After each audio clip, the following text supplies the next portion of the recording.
नमस्कार। आज के इस एक्सप्लेनर में हम एक बेहद दिलचस्प और अहम इंडस्ट्रियल टॉपिक को डिकोड करने जा रहे हैं, रॉकवेल हार्डनेस टेस्ट। सोचिए, अगर हमें किसी मटेरियल को बिना तोड़े उसकी असल मजबूती और कठोरता का पता लगाना हो तो क्या करेंगे? बस यही एंट्री होती है इस कमाल के टेस्ट की। तो चलिए बिना किसी देरी के सीधे मुद्दे पर आते हैं।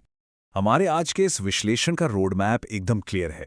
सबसे पहले हम रॉकवेल हार्डनेस के बेसिक कॉन्सेप्ट को समझेंगे, फिर इसके थोड़े कंफ्यूजिंग लगने वाले टेस्टिंग स्केल्स को डिकोड करेंगे।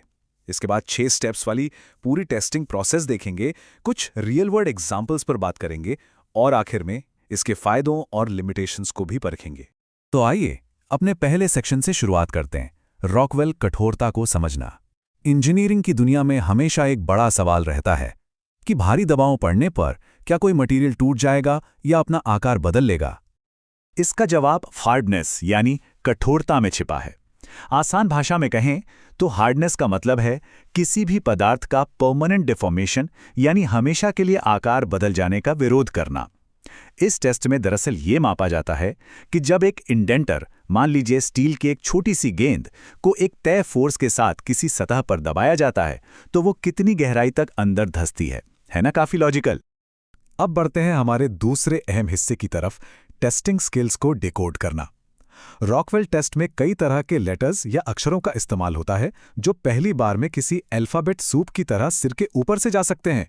लेकिन घबराइए नहीं, ये उतना भी उलझा हुआ नहीं है। सच तो यह है कि ये अक्षर बिल्कुल भी रैंडम नहीं है। हर स्केल का नाम HR से शुरू होता है और उसके बाद एक खास लेटर आता है। ये लेटर एकदम सटीकता से बताता है कि टेस्ट में कौन सा इंडेंटर इस्तेमाल हो रहा है, कितना लोड यानी दबाव डाला जा रहा है और जिस मटेरियल की टेस्टिंग हो रही है वो नरम है या मीडियम हार्ड। इस टेबल को देखिए, चीजें एकदम साफ हो जाएंगी। अगर हम HRL स्केल की बात करें तो उसमें 6.35 मिलीमीटर की छोटी स्टील बॉल और 60 kgf का लोड इस्तेमाल होता है। वहीं HRR स्केल में 12.7 मिलीमीटर की बड़ी बॉल इस्तेमाल होती है। जैसे जैसे मटेरियल की मजबूती बदलती है, लोड भी 60 से 160 kgf तक बढ़ता जाता है। इस ब्रेकडाउन से एकदम क्लियर हो जाता है कि अलग-अलग तरह के प्लास्टिक्स या नरम मटेरियल्स के लिए सही स्केल कैसे चुना जाता है। अब यहाँ एक बेहद दिलचस्प इन्वर्स कॉन्सेप्ट यानी उल्टा नियम लागू होता है। हार्डनेस का सीधा कनेक्शन गहराई से है, लेकिन उल्टे तरीके से। इसे ऐसे समझिए, अगर टेस्ट के दौरान सतह पर डेंट ज्यादा गहरा बनता है तो इसका साफ मतलब है कि मटेरियल नरम है, और अगर डेंट की गहराई कम है, बिल्कुल सही, इसका मतलब मटेरियल काफी कठोर है। चलिए, थ्योरी और स्किल्स को तो हमने डिकोड कर लिया। अब तीसरे सेक्शन में देखते हैं कि असल इंडस्ट्रियल माहौल में इस मशीन और टेस्ट को फिजिकली कैसे परफॉर्म किया जाता है। ये पूरी प्रोसेस 6 बेहद सटीक स्टेप्स में पूरी होती है। शुरुआत होती है एक साफ और जंग रहित सैंपल तैयार करने से। मशीन और इंडेंटर सेट करने के बाद जो सबसे क्रूशियल स्टेप है वो है तीसरा स्टेप। यहां भारी लोड लगाने से पहले 10 kgf का एक हल्का माइनर लोड लगाया जाता है। ये एक एंकर की तरह काम करता है ताकि इंडेंटर सतह पर अच्छे से सेट हो जाए। इसके बाद मेजर लोड लगाया जाता है और उसे हटाते ही मशीन के स्क्रीन पर सीधे हार्डनेस का नंबर फ्लैश हो जाता है, एकदम फास्ट और सिंपल। अब आते हैं सेक्शन 4 पर।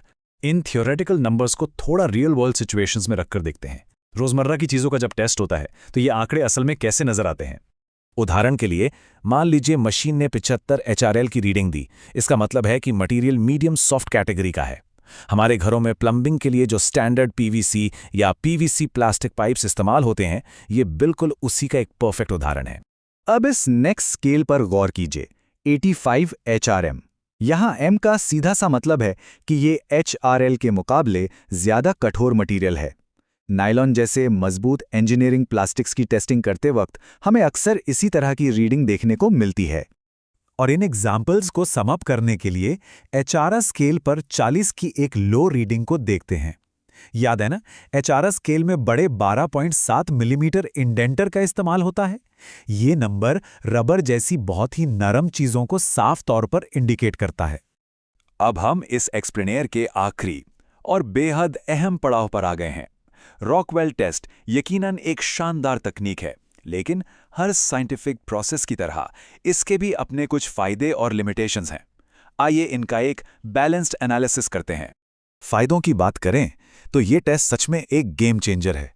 ये बेहद फास्ट है और मशीन से सीधे न्यूमेरिकल आउटपुट मिल जाता है, यानी कोई कॉम्प्लेक्स कैलकुलेशन नहीं।